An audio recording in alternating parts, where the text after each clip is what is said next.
Selamat datang kembali di sesi pembahasan kita. Hari ini, kita mau gali lebih dalam nih soal satu aspek penting di rekayasa perangkat lunak. Namanya batasan teknologi.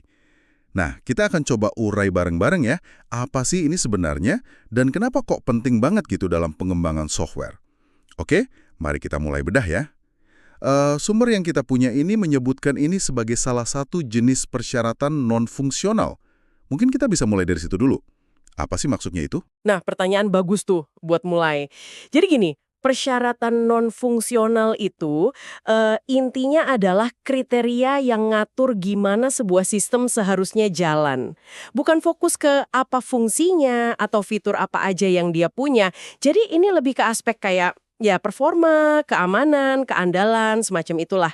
Nah, batasan teknologi atau technology constraints ini itu salah satu jenis spesifik dari gimana tadi. Ini tipe persyaratan yang secara jelas gitu ya, mewajibkan kita pakai teknologi atau infrastruktur tertentu, atau bisa juga sebaliknya, malah melarang kita pakai teknologi itu. Jadi fokus utamanya itu di teknologi yang spesifik banget. Bisa platform, bisa bahasa pemrograman, database, atau alat-alat lain yang pokoknya harus atau nggak boleh dipakai di proyek itu. Oke. Sistemnya kerja. Misalnya seberapa cepat responsnya gitu. Yang krusial di sini tuh yaitu gimana batasan teknologi ini langsung kayak ngunci atau ngebentuk cara software itu bakal dibangun. Ini bukan lagi sekedar tim developernya sukanya pakai ini, bukan. Tapi udah jadi aturan main yang mengikat dari awal. Oke, saya mulai nangkep nih. Jadi, ini bukan soal apa yang software bisa lakukan, tapi lebih ke dengan apa software itu harus dibuat gitu ya. Kalau contoh dari sumbernya itu misalnya keharusan pakai platform Windows EM atau Android OS gitu. Atau wajib pakai bahasa pemrograman tertentu kayak Java atau Python. Ini berarti pilihan-pilihan teknis yang fundamental itu udah dipatok dari luar tim pengembang ya. Betul, betul sekali. Anda pas banget menangkap esensinya. Jadi bukan lagi soal, fitur keren apa ya yang bisa kita bikin, tapi malah, oke, kita wajib pakai alat ini nih buat ngebangunnya. Wah, kalau dipikir-pikir, implikasinya pasti gede ya di lapangan. Tepat sekali. Contoh-contoh tadi tuh bagus banget buat gambaran. Bener-bener nunjukin betapa spesifiknya batasan ini bisa diterapin. Mulai dari sistem operasi, bahasa pemrograman, sampai ke browser web yang harus didukung kayak Chrome atau Edge, atau mesin database spesifik, SQL Server atau MySQL gitu. Bahkan bisa sampai detail banget kayak larangan pakai teknologi pointer dalam kode, ya kan? Seperti yang disebut di sumber Anda. Nah, kalau kita tarik benang merahnya ke gambaran yang lebih gede, wah, implikasinya memang signifikan dan bisa kemana-mana. Gimana tuh maksudnya? Ya, adanya batasan ini kan secara langsung ngebentuk lingkungan implementasinya. Terus juga nentuin di mana software itu nanti bakal jalan gitu. Coba deh kita bayangin skenario kecil aja. Misalnya, ada proyek yang harus pakai platform lama banget. Karena ya mungkin harus kompatibel sama sistem yang udah ada. Nah, ini bisa berarti tim Anda mungkin butuh skill khusus yang sekarang udah jarang dan mahal. Atau Anda jadi nggak bisa pakai teknologi cloud terbaru yang mungkin sebenarnya lebih efisien atau lebih gampang di scale up. Ujung-ujungnya, ini bisa bikin inovasi jadi lambat atau biaya maintenance jangka panjangnya jadi lebih mahal. Wah, iya juga ya. Betul, batasan ini juga ngaruh ke infrastruktur apa yang harus disiapin. Dan sering banget, ini juga membatasi gimana sistem ini nantinya bisa nyambung sama sistem lain di masa depan. Jadi, ini seringkali bukan cuma keputusan teknis, tapi keputusan strategis yang dampaknya terasa sampai ke level paling bawah. Oke, jadi apa artinya semua ini buat Anda yang dengerin? Mungkin Anda terlibat langsung di proyek software atau sekedar pengen tahu aja dinamika di balik layar pembuatannya. Intinya gini, batasan teknologi itu faktor penentu yang kuat banget.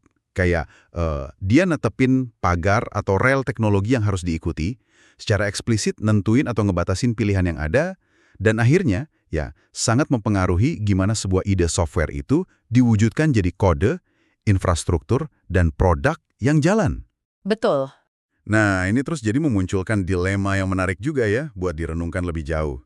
Di satu sisi, batasan yang jelas kayak gini mungkin bisa bikin tim jadi fokus ya kan?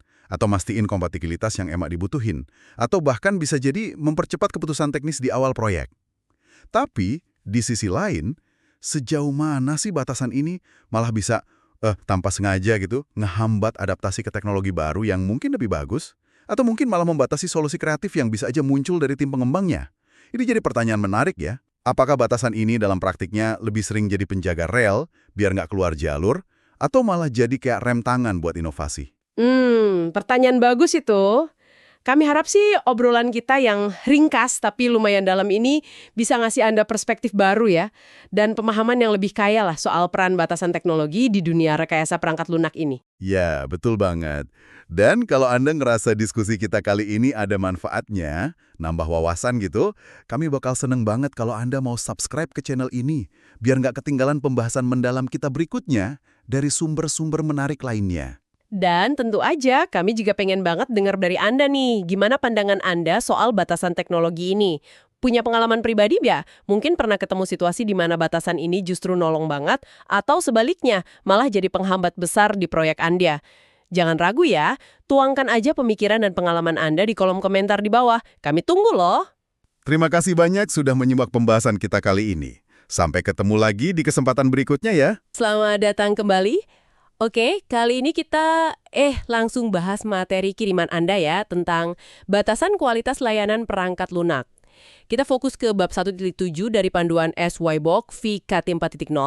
Nah, tujuannya apa? Ya, kita mau kupas tuntas nih, apa sih sebenarnya batasan kualitas ini? Terus kenapa ini krusial banget di dunia software? Dan, nah ini yang sering kelewat nih, gimana sudut pandang ekonomi itu punya peran besar di sini. Siap? Yuk kita bedah. Oke, kita mulai dari yang paling dasar dulu ya. Istilah batasan kualitas layanan ini kedengarannya kan teknis banget nih. Tapi sebenarnya ini nunjuk kemana sih? Ini bukan sekedar soal milih teknologi tertentu kan ya? Tepat sekali, betul. Ini masuknya ke ranah yang namanya persyaratan non-fungsional. Jadi fokusnya bukan pada apa yang software bisa lakukan, tapi lebih ke seberapa baik dia melakukannya. Intinya sih ini soal menetapkan standar performa minimal yang bisa diterima gitu untuk sebuah sistem. Dan kualitasnya itu harus bisa diukur. Oke. Jadi bukan cuma bisa, tapi seberapa bagus dia bisa. Biar lebih kebayang nih, contohnya kayak gimana? Di materi Anda disebutin tuh ada waktu respons sama throughput. Ada lagi nggak? Waduh dong, itu kan contoh klasik ya. Contoh lain tuh misalnya akurasi hasil. Penting banget kan data yang keluar itu benar apa enggak. Terus, keandalan. Seberapa sering sih sistem ini bisa kita andalin tanpa gagal? Atau skalabilitas. Maksudnya, kemampuannya buat nangani beban kerja yang makin berat, tapi tetap oke, nggak ngadet gitu. Nah, semua ini tuh atribut yang bisa diukur dan dampaknya langsung ke pengalaman pengguna, terus juga ke kelancaran bisnis. Bahkan ada standar loh, kayak ISO IC 25010. Itu semacam katalog lengkap gitu yang isinya rincian karakteristik kualitas software ini. Nah, ini dia nih bagian yang bikin saya penasaran banget. Materi Anda nyebut kalau tantangannya itu sering muncul karena para insinyur kadang nggak ngelihat ini dari kacamata ekonomi. Kok bisa gitu ya? Bukannya performa bagus itu ya udah pasti selalu lebih baik kan? Nah, ini poin yang krusial banget. Seringkali, yaitu tadi, fokusnya terlalu teknis gitu. Padahal, penting banget buat nimbang antara nilai yang didapat pengguna sama biaya buat mencapai performa tertentu. Di materi Anda ada ilustrasi grafik yang bagus tuh. Nilai buat pengguna emang naik sih kalau performa ditingkatkan, tapi cuma sampai titik tertentu aja. Lewat dari titik itu, kenaikan nilainya udah nggak seberapa signifikan lagi buat si pengguna. Oh, maksudnya ada semacam titik cukup baik gitu ya. Jadi performa yang lebih tinggi lagi mungkin secara teknis keren, tapi sebenarnya nggak nambah banyak manfaat buat pengguna. Kayak, mikirnya gini deh, Anda bisa aja punya mobil sport super kencang ya kan? Tapi kalau cuma dipakai buat ngantar anak sekolah, terus jalannya macet melulu, apa gunanya coba kecepatan ekstra itu? Biayanya mahal, tapi manfaatnya nggak kerasa maksimal gitu. Bener nggak? Analogi yang pas banget itu. Ya, persis kayak gitu. Mungkin sistem bisa dibikin katakanlah 0,1 detik lebih cepat lagi. Tapi kalau pengguna udah ngerasa puas sama kecepatan yang sekarang, ya investasi gede buat peningkatan sedikit itu jadi nggak sepadan gitu nilainya nggak kerasa. Di sisi lain, nah ini penting juga, biaya buat ningkatin performa itu seringnya nggak naik pelan-pelan, tapi lombat. Kayak naik tangga gitu. Jadi butuh investasi yang signifikan buat setiap anak tangga peningkatan kinerja. Istilah teknisnya itu fungsi langka atau step function. Wah, soal biaya fungsi langkah ini jadi inget pengalaman renovasi rumah nih. Mau upgrade dikit aja, biayanya bisa lompat jauh banget. Jadi tantangannya itu nyari titik paling efisien itu ya, titik manisnya gitu. Di mana selisih antara nilai performa buat pengguna sama biaya buat mencapainya itu paling optimal, paling pas. Persis. Tepat sekali. Analisis ekonomi semacam ini, nah yang kata sumbernya bisa digali lebih dalam lagi di area ekonomi rekayasa perangkat lunak, itu jadi kunci banget. Kunci buat apa? Ya buat bikin keputusan yang cerdas soal target kualitas layanan yang mau dicapai. Jadi nggak cuma sekedar ngejar spek teknis paling tinggi, tapi yang paling masuk akal. Masuk akal secara bisnis dan juga kebutuhan pengguna tentunya.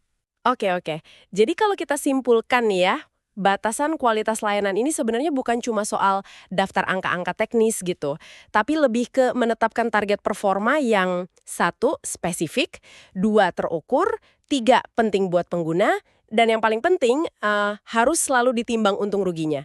Dilihat dari sisi biaya dan nilai ekonomis yang dihasilkannya. Gitu ya? Betul sekali. Harus ada keseimbangan itu. Lantas, apa artinya semua ini buat Anda yang lagi dengerin? Ya, intinya pas Anda lagi berurusan sama software, entah itu lagi ngevaluasi, atau mungkin ikut ngembangin, ingat ya, kualitas itu lebih dari sekedar daftar fitur aja. Penting juga soal seberapa andal, seberapa cepat, seberapa akurat kinerjanya. Dan semua itu pasti ada biayanya. Jadi memahami batasan kualitas layanan ini bisa ngebantu banget buat mastiin Anda dapat solusi yang nggak cuma jalan, tapi jalan dengan baik. Sesuai sama kebutuhan dan ya anggaran juga tentunya. Dan ini mungkin eh, memunculkan satu pertanyaan menarik ya buat Anda pikirkan lebih lanjut. Dalam konteks Anda sendiri nih, gimana caranya Anda menyeimbangkan dorongan mungkin dari tim teknis atau dari diri sendiri ya, buat mencapai performa yang terbaik gitu secara teknis, dengan realitas biaya implementasinya, dan juga nilai praktis yang benar-benar dirasakan sama pengguna akhir. Nah, merenungkan hal ini saya rasa bisa banget mengarahkan Anda ke pilihan prioritas yang lebih bijaksana di proyek software Anda ke depannya. Wah, itu pemikiran penutup yang bagus banget buat direnungkan ya. Oke deh, terima kasih banyak sudah menyimak pembahasan kita kali ini. Kalau Anda ngerasa obrolan kita ini bermanfaat, jangan lupa ya buat subscribe biar nggak ketinggalan pembahasan mendalam kita berikutnya. Kami juga seneng banget loh kalau Anda mau kasih masukan atau mungkin ada pertanyaan, langsung aja tulis di kolom komentar di bawah ya. Sampai jumpa di lain waktu.